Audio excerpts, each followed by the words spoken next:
મિત્રો, હું છું આપનો વાગેશ ગઢિયા અને આજે આપણે ફરીથી પહોંચી ચૂક્યા છીએ વડનગર શહેરમાં. અને વડનગર શહેરમાં મિત્રો આજે અમે તમને બતાવવા જઈ રહ્યા છે શ્રી મહાકાલેશ્વર મહાદેવનું મંદિર અને એના દર્શન કરાવવા.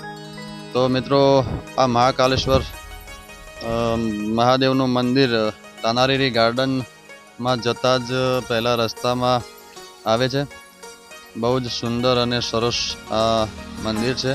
અને મિત્રો, અહીં પણ એવું કહેવાય છે કે આ શિવલિંગ સ્વયંભૂ પ્રગટેલ છે. ખરેખર બહુ જ સુંદર અને જોરદાર નજારો છે મિત્રો. તમે તાનારીરી ગાર્ડન ફરવા આવો તો તાનારીરી ગાર્ડન જતાં પહેલાં જ આ મંદિર આવે છે, તો અવશ્ય એના દર્શન કરશો. સામે તમે જોઈ રહ્યા છો કેટલું સુંદર સુશોભિત કરવામાં આવ્યું છે મંદિર, કલરકામ કરવામાં આવ્યું છે. બહુ જ પૌરાણિક આ જગ્યા છે મિત્રો. મહાકાલેશ્વર પટાંગણમાં શિવજીના બે શિવલિંગો ત્યાં સ્થાપિત છે. આ જે શિવલિંગ તમે પહેલાં જોઈ એ અલગ શિવલિંગ છે અને અમે તમને ફરીથી બીજું એક શિવલિંગ બતાવીશું, એ પણ અલગ છે મિત્રો. મહાકાલેશ્વરનું શિવલિંગ અહીંયા સ્વયંભૂ પ્રકટ થયેલ છે એવું કહેવામાં આવે છે. ખરેખર મિત્રો જોરદાર આ જગ્યા છે અહીંયા. અને એક અખંડ ધૂણી પણ અહીંયા ગુરુ મહારાજની ચાલુ હોય છે, તો એના પણ અવશ્ય દર્શન કરશો એ મારી નમ્ર વિનંતી છે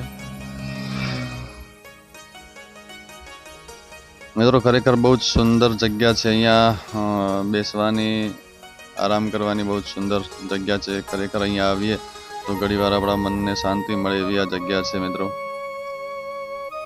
સામે તમે જોઈ રહ્યા છો અલગ અલગ દેવી દેવતાઓની મૂર્તિઓ અહીંયા સ્થાપિત કરવામાં આવી છે મિત્રો. વડનગરમાં આવી ઘણી બધી જૂની અને પૌરાણિક જગ્યાઓ આવેલી છે, તો અચૂકથી વડનગરની સફર કરવા માટે તમે પણ આવશો અને વડનગરની મુલાકાત કરશો. વડનગર બહુ જ પૌરાણિક નગરી છે. હવે આપણે અંદર જઈશું મેન મંદિરમાં, જ્યાં મહાકાલેશ્વર ભગવાનનું સ્વયંભૂ શિવલિંગ છે. સામે તમે જોઈ રહ્યા છો ત્યાં મહારાજ દ્વારા સેવા પૂજા થઈ રહી છે શિવલિંગની. સામે તમે જોઈ રહ્યા છો એ મહાકાલેશ્વર મહાદેવનું શિવલિંગ છે.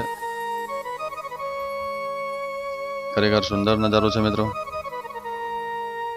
તો બહુ જ સુંદર સુંદર જગ્યાઓ વડનગરમાં જોવાલાયક છે, તો અચૂકથી તમે પણ વડનગરમાં આવી જગ્યાઓની મુલાકાત લેશો એ મારી નમ્ર વિનંતી મિત્રો. ખરેખર સરકાર દ્વારા પણ બહુ સુંદર ડેવલપિંગ અહીંયા કરો, તમે પણ તમારી ફેમિલી સાથે અચૂકથી આ નજારો જોવા માટે અહીંયા પધારશો એ મારી નમ્ર વિનંતી છે મિત્રો. આવા જ વિડીયોમાં અમે તમને ફરીથી મળીશું અને નવા નવા વિડીયો તમને બતાવીશું. તો અમારી ચેનલને લાઇક, શેર અને સબસ્ક્રાઈબ કરજો અને અમારા FB પેજ વાગેશ ગઢિયાને પણ ફોલો કરશો એ મારી નમ્ર વિનંતી છે. તો મિત્રો, નવા વિડીયોમાં ફરીથી મળીએ ત્યાં સુધી તમારા પરમ મિત્ર વાગેશ ગઢિયાને રજા આપશો.